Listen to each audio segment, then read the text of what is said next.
va go. Bonjour. Il y en a beaucoup qui font du JavaScript en vrai pour le boulot? Ah oui, quand même. Ok.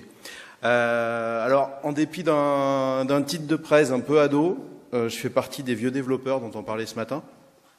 Et puis plus j'avance dans mon apprentissage de JavaScript, plus je m'aperçois que j'ai dû laisser des trucs en prod qui n'étaient pas super propres. Et je m'aperçois qu'au boulot aussi, sur les projets ou dans les boîtes où j'ai été, je suis pas le seul. Alors avant, on va faire un petit peu d'historique.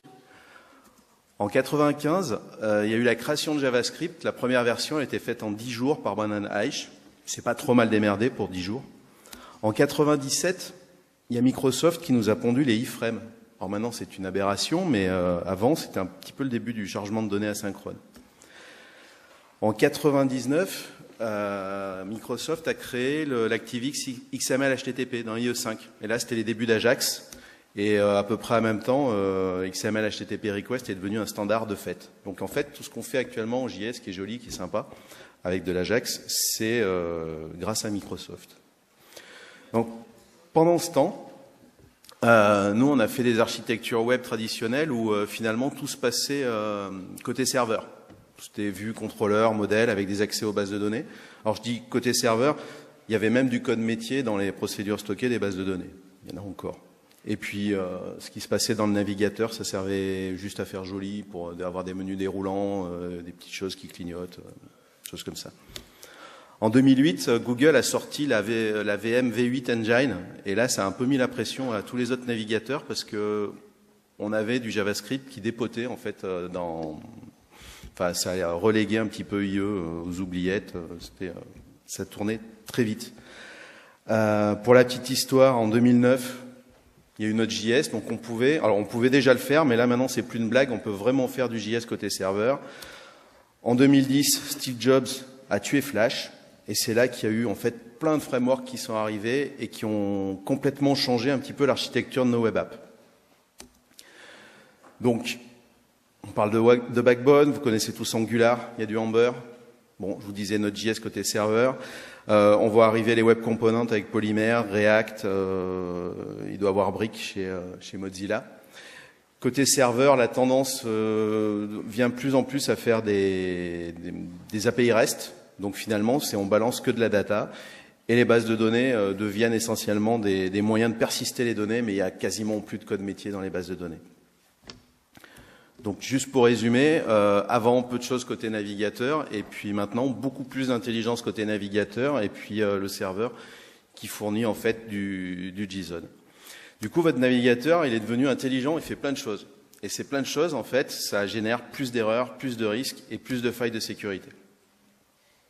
Alors, je vais vous en passer deux. La première, c'est la plus commune, on va dire, surtout chez les développeurs juniors. Dans les tutos, on n'en parle pas. C'est la XSS attack. En fait, c'est comment injecter du code qui va faire des conneries à votre site web. Donc, imaginez Est-ce qu'on voit mon curseur là? Mince, on le voit pas. Imaginez une page web qui affiche des listes de modérateurs et il y a juste l'administrateur qui peut mettre les modérateurs.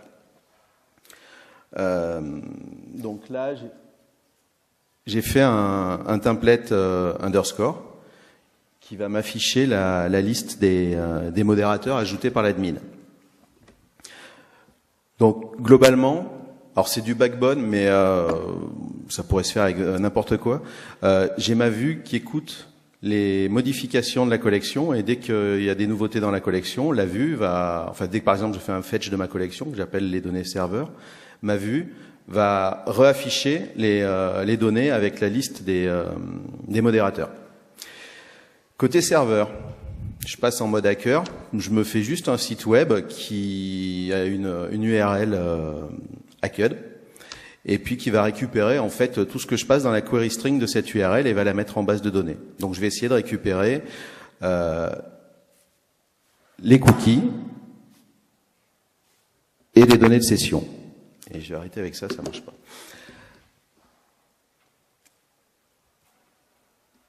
Donc, maintenant, en tant que hacker, je vais sur votre site. je me log, enfin je me suis créé un compte utilisateur, et dans la zone où je peux saisir des personnes ou des modérateurs, je saisis du script comme ça. Donc je lui dis qu'en fait je vais insérer une nouvelle image, que la source de mon image en fait c'est l'URL de mon site à moi perso. Et après, vous êtes connecté, mais comme il y a des nouveautés et que la vue parse les données, en fait, ça va déclencher le script sans que vous voyez rien. Donc, ça a rajouté HackCode parce que c'est ce qu'il y avait dans mon code de script. Mais par contre, moi, côté serveur, je récupère toutes vos données de cookies avec vos informations de session et que je peux réutiliser de certaines manières. Après, ça peut aussi compromettre complètement le fonctionnement de votre application. Là, moi, je récupère juste vos données, mais si j'avais mis une alert box avec un message dedans, en fait, votre page en boucle, elle afficherait des alertes, et donc à chaque fois, vous êtes obligé de killer le navigateur. La solution, elle est toute simple. Il suffit d'assainir le code. Donc, on va supprimer tout ce qui est inférieur, supérieur, éperluette, les codes, en fait, tout ce qui permet d'exécuter du script. Alors, moi, avec mon template underscore, il suffit que je change les égales par des moins, et ça va assainir le code automatiquement. Sachez que ça le fait dans Polymer, ça le fait dans Angular automatiquement. Vous n'avez pas à vous en préoccuper. Mais si vous faites du code un peu roots ou from scratch, il faut bien penser à le faire. Ça sert à rien de le faire au moment où vous postez les données. Parce que je peux très bien aller dans la console du navigateur et puis envoyer les données à la mimine. Donc ça, je vous l'ai dit. C'est quand même important de tester tout ça aussi côté serveur pour être sûr qu'il vous arrive rien. Ça peut pas faire de mal. Il y a une deuxième attaque qui est la XSRF attaque, donc ou Cross-Site Request Forgery. Et ça, là, on y pense encore moins. Alors, vous avez une application, une web app, qui est en fait trop confiante. Vous pensez avoir réglé vos problèmes précédents. Et puis, on revient sur ce site où l'admin peut ajouter des modérateurs. Et après, les modérateurs, en fait, ils peuvent eux aussi faire des choses sur le site. Donc, je suis Bob, administrateur. Côté serveur, on vérifie si je suis authenticated, si je peux ajouter des modérateurs. Donc, c'est le can add moderator. Et puis, voilà. Et puis moi, je m'amuse, en tant que hacker, à faire un petit formulaire dans du code HTML. Enfin, on voit pas le formulaire, en fait. C'est mon JavaScript qui va le créer et qui va faire un post vers votre site pour ajouter un modérateur. Pardon. Et puis après, dans un mail, j'envoie le lien. Par exemple, vous avez gagné un iPad gratuit, cliquez sur ce lien. Vous vous rappelez, je suis administrateur, je suis connecté sur mon site, donc j'ai une session admin qui est ouverte. Donc je clique sur le lien, ça m'affiche que j'ai été hacké. Côté site, j'ai un nouveau modérateur. Donc moi, cette fois-ci, je remets ma casquette hacker, cette fois-ci, je suis modérateur, je peux aller faire ce que je veux sur le site. Alors, quelle est la solution ou les solutions pour contourner ça? Alors, il y a ce qu'on appelle les XSRF tokens. C'est une génération d'un token aléatoire, donc imprévisible, que vous incluez dans votre requête quand il y a des échanges entre votre page et le serveur. Alors, il faut l'associer à une session unique. Donc, le principe, c'est que l'utilisateur s'authentifie, il génère un token unique, donc côté serveur, il l'associe à la session de l'utilisateur et il l'embarque dans la réponse HTTP. Ça fait qu'à chaque fois, après, quand votre page, elle transmet des données au serveur, il faut qu'elle transmette aussi le token. Un petit bout de code. Avant, on avait juste la vérification côté serveur de est-ce que la personne est authentifiée et peut ajouter des modérateurs.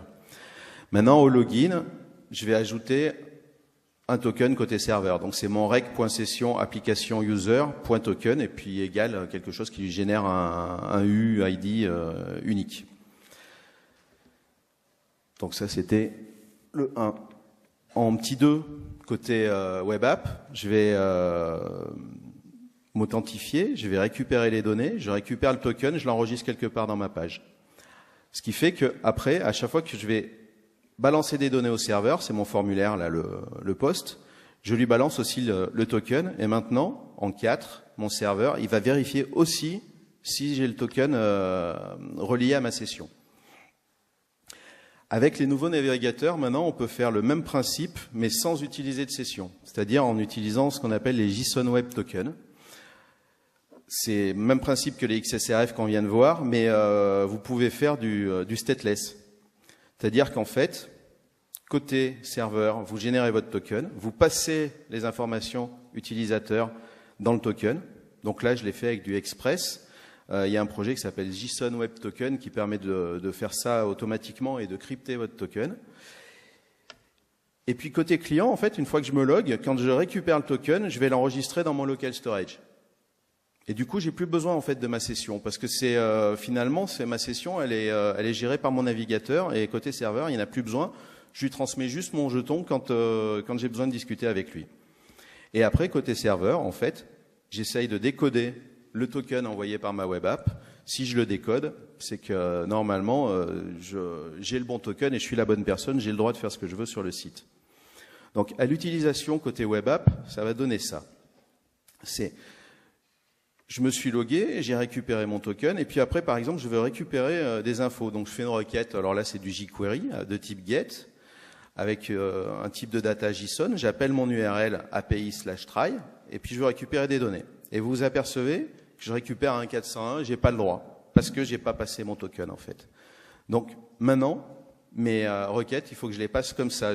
La même requête, mais je rajoute header, et dans header, je lui passe token, 2 points, et je récupère les valeurs qu'il y a dans le local storage. Ça fonctionne très bien aussi avec ce qu'on appelle CORS maintenant, si votre serveur le supporte, donc Cross-Origin Resource Sharing.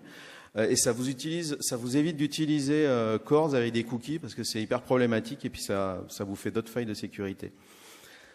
Sur de plus vieux navigateurs, il n'y a normalement pas de local storage. Alors c'est plus difficile, mais il y a certains polyfills qui fonctionnent. Par contre, je vous engage quand même à les tester, à vérifier que votre web app elle est quand même bien sécure.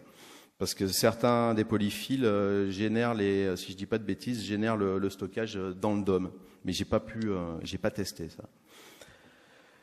Donc, pour résumer, les deux à vérifier, c'est les XSS attaques, les XRF attaques. Il y a aussi du JSON hijacking qui, normalement, n'est plus censé fonctionner sur les nouveaux navigateurs. Moi, j'y suis un petit peu arrivé.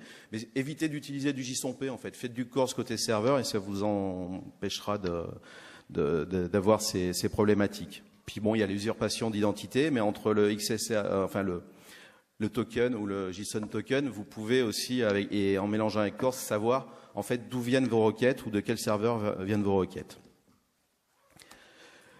Moralité, quand vous bossez, dès le départ, réfléchissez bien à ce que vous allez coder. Le faites pas à la fin, comme moi je l'ai fait souvent, et du coup j'ai oublié d'implémenter certaines choses. Je me suis retrouvé avec des apps qui étaient complètement hackables. Essayez de les hacker ou de les faire hacker par d'autres personnes. Et puis focalisez quand même pas uniquement sur le JS, c'est côté serveur, continuez à vérifier ce que vous récupérez. J'en ai fini. Je mettrai la presse et puis les bouts de code qui permettent de hacker l'exemple sur ce repo-là, mais j'ai pas encore eu le temps de le publier. Question. Il reste 2 minutes normalement si j'ai bien chronométré, c'est ça? Non, même pas, 1 minute. Merci.